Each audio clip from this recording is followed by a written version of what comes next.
और एक कार्यक्रम में जिस तरीके की भाषा शैली का प्रयोग उन्होंने किया है, शब्दावली का प्रयोग उन्होंने किया है, खास करके हमारे लिए, कांग्रेस पार्टी के लिए, हिमाचल प्रदेश के लिए, उसके लिए मैं उनको कोटि कोटि उनका नमन करता हूं। उसको क्यों लगता है मैं अपवित्र हूं क्योंकि मैं पॉलिटिक्स में आना चाहती हूं?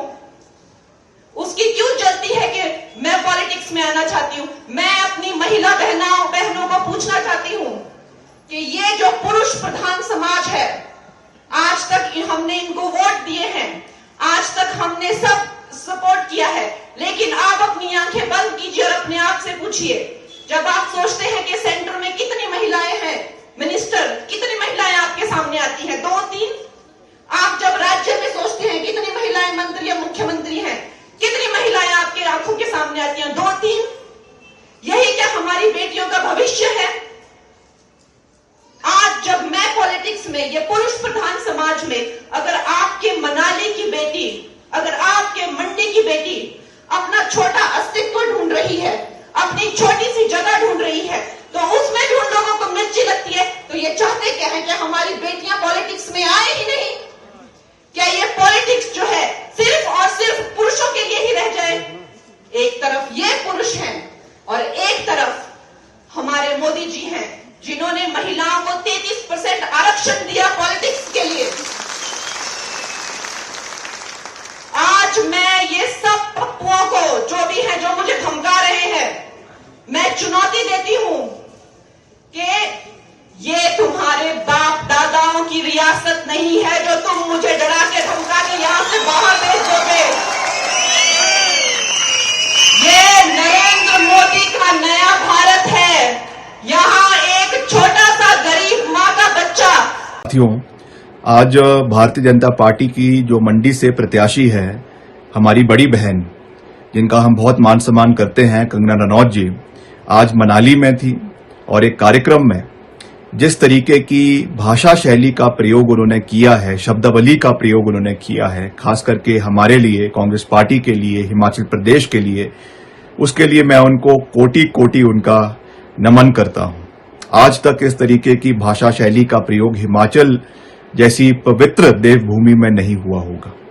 खैर, मैं ये कहना चाहता हूं कि वो जिस मनाली के मंच पर थी, अगर उन्होंने इस शब्दावली के बजाय अगर मनाली के मुद्दों की बात करी होती, आपको याद है कि कुछ ही दिनों पहले, कुछ ही महीनों पहले सदी की सबसे बड़ी आपदा मनाली में आई, हिमाचल में आई, मंडी में आई, और आप कहती हैं कि मेरा घर मनाली के अंदर है, मैं मनाली वासी हूं। मगर क्या आप आपदा के समय में एक दिन भी मनाली में गई? हम आपदा के समय में, चाहे आपका आलू ग्राउंड है, वहां पे उपस्थित रहे, पतली कुल का ब्रिज हमारी सरकार द्वारा रिकॉर्ड जो है 48 घंटे में उसको हमने मौके पर जाकर ग्राउंड जीरो पे जाके उसको रिस्टोर करवाया।